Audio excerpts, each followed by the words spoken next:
Welcome back, crime fighters. It is time for another edition of Calhoun County's Most Wanted, the program where you get to help make Calhoun County a better and safer place for all of us. I'm Chris Wright, along with John Garlick from the Calhoun County Sheriff's Office. Hey, Chris. Good to see you, John. Good to see you. Yeah. You had a harrowing experience. It was an interesting Thanksgiving this year, one that I won't forget anytime soon. You always wonder how you would actually perform in different scenarios, such as an active shooter scenario. And Thanksgiving night, I got to find out for myself. We were at the Galleria, heard the shots fire out. Tell me how I did, because I don't have all the training that you have here, but how we reacted. I was with my wife. We were together. We were in Belk. We were close to where the shots were fired, but not immediately there. Saw people running into the store in front of us, trying to get away from there. My wife acted on instinct, just immediately went to changing room, then came out and got me. I'm trying to analyze the situation and figure out what the best plan would be, and I decided, well, the best plan is I need to be where she is comfortable, and that looks like a pretty decent plan to be there. So we went and we stayed in a changing room at Belk until it calmed down, and then we left. How did we do? Well, considering that you got out and were unharmed, you did great. Mm-hmm. So the three things they want you to think about in that kind of situation is run, hide, or fight is what you hear all the time. So if you can escape, if it's an active shooter situation and you don't know, you hear shots fired, this could be a random argument that's between a couple of people, or it could be a true active shooter who's there to just shoot as many people as possible. So you don't know, but you hear the shots. So you have a very limited amount of time to decide whether you're going to run away. So is there an exit nearby? Are the shots over there far enough that I think I can just turn right out of the store and run? Then you can do that, and you should. That should be your first option. If that's not safe, if that doesn't look like it's doable, then you need to hide. And where you need to hide is in a room where you can lock the door where nobody can get in, because a typical active shooter is going to look for the most number of people to shoot in the easiest fashion. So they're going to get to a locked door and go, this is locked, I'm not going to worry about it. So you get in there, lock the door, and make sure you're quiet, you shut your phones off so that nobody can hear that you're in there, and lock the door, barricade the door so they can't get it open. They're not going to waste time messing with that. And then the third and final option is if you can't run away and you can't hide safely, you go where you can, hide where you can, and if it looks like you're going to have to fight, you fight for your life with whatever you've got. Fire extinguishers, staplers, chairs, clothes, anything you can do to distract them to get yourself out of harm's way. But you hid, and that was obviously a good answer because you made it out without getting hurt. That's great. We could have gotten out of the facility. You know, thinking back, I think that probably would have been the best option for us, was to turn around and go in the direction everybody else was running through that store to the exit of the mall. But that's not what we did, and I'm not going to sit here and judge myself and my wife. We got out, like you said, we're safe, and that's good enough. And if there is a next time, please God, let there not be a next time. But if there is a next time, maybe we'll do one step better. And it's a shame you have to think about that in these day and ages, but you do when you're shopping at a mall, a big place where there's lots of people. Unfortunately, if you've got an active shooter, those are the places they're going to want to go. So be hyper vigilant. Don't be afraid. Go shopping. Do what you got to do. Mm-hmm. But just be a little bit attentive and look for your exits, like you would when you get on an airplane. All right, let's talk about how our viewers did this week. Oh, they did great. We had 2 arrests, so our count is now up to 4,299 people arrested since we started this show. Very happy with that. The citizens of Calhoun County are diligent in keeping us a safer place. All right, so we're going to take a break, and we will come back and get started with this week's lineup next on Calhoun County's Most Wanted. And welcome to this week's edition of Calhoun County's Most Wanted. First up in our lineup this week, Christopher Lenning. Mr. Lenning, last known to be living in Anniston, he's wanted for failure to pay in receiving stolen property first. Take a look at Patrick Kirksey. Mr. Kirksey, last known to be living in Gilberttown, he's wanted for destruction of state property as an inmate. And this is Terry Amos. Mr. Amos, last known to be living in Anniston, he's wanted for failure to appear in theft of property third. And meet Jonathan Keys. Mr. Keys, last known to be living in Anniston, he's wanted for failure to appear on use and possession of drug paraphernalia. And we'd like you to meet Sheila McLaughlin. Miss McLaughlin, last known to be living in Anniston, she's wanted for failure to appear in possession of marijuana, second. And this is Quashonda Thompson. Miss Thompson, last known to be living in Anniston, she's wanted for failure to pay on forgery, second. And last up for the first half of our lineup, Brandon Winningham. Mr. Winningham, last known to be living in Anniston, he's wanted for probation revocation on assault, third. And that's it for the first half of our lineup. Stay tuned for the second half later in the show. All right, welcome back. We'll have some more bad guys for you here in just a few minutes. But right now, John, let's talk about the Civil Air Patrol. Oh my gosh, one of my favorite organizations. I was in the Civil Air Patrol for about 12 years. Were you? Rose to the rank of captain, enjoyed it immensely. And one of the best parts of Civil Air Patrol is the cadet program. And here with us, we have Lieutenant K and Chief Master Sergeant Sim. Good morning. Morning. How y'all doing? We're Did good. you Good. fly in today? No, We didn't wish. fly in. So tell us about the Civil Air Patrol. John knows all about it, but I don't know anything about it. So what is the Civil Air Patrol? Well, we are an auxiliary of the Air Force, so we are associated with the Air Force, but we are not the Air Force specifically. We have three main programs. We have the cadet programs, which is our most heavily based program, simply because we have a lot of cadets. Focusing a lot of leadership training as well. Yes. And then we have emergency services, which is where we go out and we get training. I've actually trained cadets as well as gone to many different trainings. But we train to find downed aircraft as well as missing people. And then our last one is aerospace education, which is a big thing for Air Force. You know, we're training people to be not necessarily future Air Force people, but to find an interest in aerospace and emergency services, and as well as leadership in all areas. Yeah, and even if you don't take your skills that you learn in CAP too, you say the Air Force or the Army, you could take it just throughout life, all the leadership skills you learn, a bunch of aerospace education that you learn. You can become an aerospace engineer, or even like a commercial pilot. No, Yep. it These provides guys- a lot of career opportunities. So Civil Air Patrol came about in early World War II. Right after Pearl Harbor was attacked, the Army Air Corps, which was the Air Force then, didn't have enough airplanes to patrol the coast, so they looked for volunteers. Volunteers came out. They called themselves the Civil Air Patrol. They had yellow airplanes, and they searched the coast. They actually had a motorcycle group that was part of that Civil Air Patrol then. And they patrolled the coastline and sank a couple submarines, and unfortunately lost like 90 Civil Air Patrol pilots were lost during the war. And in recognition of that, when the Air Force was born, what year? 1941. 46 was when the Air Force was 46, born. my bad. We got to work on that. Yeah, you got to work on that. Didn't know there was going to be a test, did you? Yeah. I didn't study for this. So in 1946, the Army Air Corps became the United States Air Force, and to honor what the Civil Air Patrol did, the Air Force created the auxiliary, called Civil Air Patrol, was the auxiliary Air Force. Alabama is unique in that Maxwell Air Force Base is the home for Air Force One, not Air Force One, the plane, but First Air Force. The education wing is in Maxwell Air Force Base, and that's where the National Civil Air Patrol headquarters is. Yes, and we've been there quite a few times. And actually, Wing Emergency Services, which is where we do our training, what is in Montgomery. And a couple of years while they were doing construction on the other place, we used an area on Maxwell Air Force Base for training.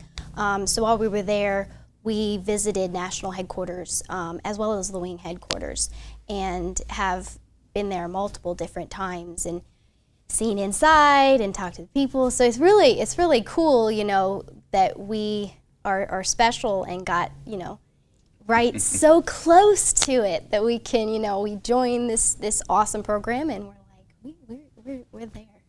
So is there a specific age range for the cadet program? I'll take this one. The age to join is 12 years old, and you can join from about 12 to 18, But if you join in that time frame, you can stay in the program until you're 21. And it's open to everybody from 12 to 18, male, female, from any school. Like, our program was not affiliated with any school, so you can come from all over the state to be a part of our program. We are based in Gadsden. There's a couple programs. Where's the nearest one, you think, to here? Springville? Gadsden's going to be the nearest one to Gadsden's here. The but nearest one? Yeah. There are several squadrons throughout the state of Alabama, and a lot of them have cadet squadrons attached to them. So, all right, well, neat. We've got a program that you guys are working on for the Christmas season with Wreaths Across America. That it's about time for that. So we need to take a quick break. Let's talk about the Wreaths Across America when we come back here with the Civil Air Patrol cadets on Calhoun County's Most Wanted. And welcome back to the second half of our lineup. First up this half, David Yates. Mr. Yates, last known to be living in Rainbow City. He's wanted for failure to appear on use and possession of drug paraphernalia. And here is Sean Roper. Mr. Roper, last known to be living in Asheville. He's wanted for a probation violation on fraudulent use of a credit card. And we'd like you to take a look at Clarence Watts. Mr. Watts, last known to be living in Piedmont. He's wanted on probation violation for theft of property first and failure to appear on possession of a controlled substance and use and possession of drug paraphernalia. And meet Joseph Booth. Mr. Booth, last known to be living in Anniston, he's wanted for failure to appear on domestic violence second. And this is Khalil Smith. Mr. Smith, last known to be living in Anniston, he's wanted on a probation violation for attempted burglary second. And last up in our lineup this week, Eric Enriquez. Mr. Enriquez, last known to be living in Anniston, he's wanted for failure to appear on domestic violence assault third. And that's it for our lineup. If you know the whereabouts of these folks, and we hope you do, please give us a call at Crime Stoppers. That number, 256-238-1414. All right, we will be back in a few minutes here. When we come back after this segment, we're going to be having our Crime Stoppers segment of the show. We'll also have our Crazy Criminal of the Week. But right now, John, we're talking about the Civil Air Patrol. And we got some cadets joining us, and we've actually got another cadet. I started to say new cadet, but you're not a new cadet at all, are you? No, sir. I've been in for almost 3 years now. All right. So, Captain K. yeah, the name tags are the same. That's not a coincidence. Your brother and sister, right? Yes, Yes, And, sir. and it's a family affair for you guys. Yes. Oh, all the time. We do everything we can. What's really cool is the lieutenant here, which is a lower rank than the captain. However, she is the squadron commander, She didn't like you saying that. and he is subordinate to her. He's always been subordinate to me. From the birth. We for the longest time were the same rank. However, when I started going to college, I was more focused on my college studies and spreading what I've learned from Civil Air Patrol to the cadets under me and in the world, rather than promoting They and don't focusing seem more on competitive that. at all, do they, John? Well, not anymore. Not anymore. Not anymore. No, We've not learned the anymore only at all. competition is us. Right? So you just basically slacked off, Yes, that's what I've been and trying he to tell her. continued to work diligently to improve But it's his not rank. just the siblings, your parents as well, right? Yeah, so our parents are senior members. They are not as active right now because my dad's overseas and my mom works in Trustful most days, so she's not able to attend as much, but they are both senior members. And we have another brother who's also in Civil Air Patrol. He's at school Coming right up now. close to her rank, actually. Yeah, he's a chief master sergeant. All right, so let's talk about the Wreaths Across America program here. This is actually one of my favorite programs that we do. So my father was active duty military for 21 years. He retired back in 2014. So now he's working overseas as a contractor. Well, one of my favorite things I love to do is honor veterans. So this program gives us that chance to honor not only the veterans that we see every day or that we know personally, but this gives us a chance to honor all those ones that died back in World War I, World War II, Vietnam, all those. So Wreaths Across America, it originated back in 2007 with the Whitcomb family. And it was a way to honor, remember, and teach our nation about those veterans that fought for our freedom. It started up in Washington, in Arlington, and it's been going strong since 2017, and now we place wreaths not just in Arlington, but in over 1,400 locations in all 50 states. Wow. And where are you going to be placing wreaths this time? This year, it's on September 15th. We start at 11 o'clock. We all start at the same time, so the ceremony is nationwide. Everyone places wreaths at the exact same time. It's such a cool ceremony. It takes place at Crestwood Memorial Cemetery in Gadsden, Alabama. Okay. Very cool. That's exciting. It's really amazing to watch. And these guys, you know, it's hard to call them kids, but they are. But the Civil Air Patrol Cadet Program turns them into very, very strong young adults, and we're proud of them. And obviously, this is a program with the Wreaths Across America that the Civil Air Patrol cadets are doing. Is there a way that the viewers can be involved in any way? Yes, the ceremony is open to the public, and we basically are hosting it. So we gather up the wreaths and we prepare to place them, but we accept, volunteers. We are volunteering to place it, but anybody who wants to come, we have families who help us place wreaths at the ceremony as well. So. I imagine that's special for the families, having somebody, we all try to remember our own family members that have gone on, but when somebody else remembers our loved one, that's just extra special, isn't it? It is, especially around the holiday season when you may have family that's not there because they gave the ultimate sacrifice, and this is a way to honor their memory and keep people informed. Well, thank you very much for being here with us. Oh, it's our pleasure. Yes, this has been a great experience. It's great for me to learn about the Civil Air Patrol and the cadet program in particular, and very proud of the work that you guys are doing, and hope you'll keep it up. I know you will, I have no doubt. Yes. If you guys want to donate to Wreaths Across America, you can go to Our Facebook page, which is facebook.com/GadsdenCAP. Gadsden CAP. Very You can cool. also find out information about our squadron specifically. Awesome. Very good. Thank you very much. All right. We will come back in just a few moments. We'll have the Crime Stoppers segment of the show, and we will have our Crazy Criminal of the Week on Calhoun County's Most Wanted. And welcome to the Crime Stoppers portion of our show, where we ask you to help our investigators with the following cases. First up, on November 15th, a FedEx package was taken from a residence on Mark Green Road in Jacksonville. An Apple iPhone was taken in that package. And on November 16th, an unknown white male attempted to enter an occupied vehicle at a location on Highway 431. This person was last seen leaving in a red four-door passenger car. And between November 11th and November 18th, a black utility trailer was stolen from a residence on Charlie Penny Road in Piedmont. That's it for your Crime Stoppers cases. If you know anything about these cases, please give Crime Stoppers a call. That number, 256-238-1414. Remember, we want your information and not your name. Stupid! You're so stupid! All right, our Crazy Criminal this week, John, we've got some folks from Russia. There's a bridge in Russia that is for... Bridge of Spies. No. Oh, sorry. That wasn't in Russia, I don't think. It's specifically for vehicles. There's no pedestrians allowed on this bridge, but there were 4 individuals that wanted to cross the bridge, and I guess they didn't have a vehicle or whatever, so they disguised themselves as a bus so that they could cross the bridge. Now, they were caught. Really? I'm so surprised. This very attentive bridge worker noticed that this was not an actual bus This is not bus. because You the can't wheels cross. on the bus did not go round and round. Instead, they moved step by step. This is not bus. Yes, this is bus. This is bus. No, it's not bus. I wish I could show the video because you actually see them walking across the bridge and somebody's videoing it from their car.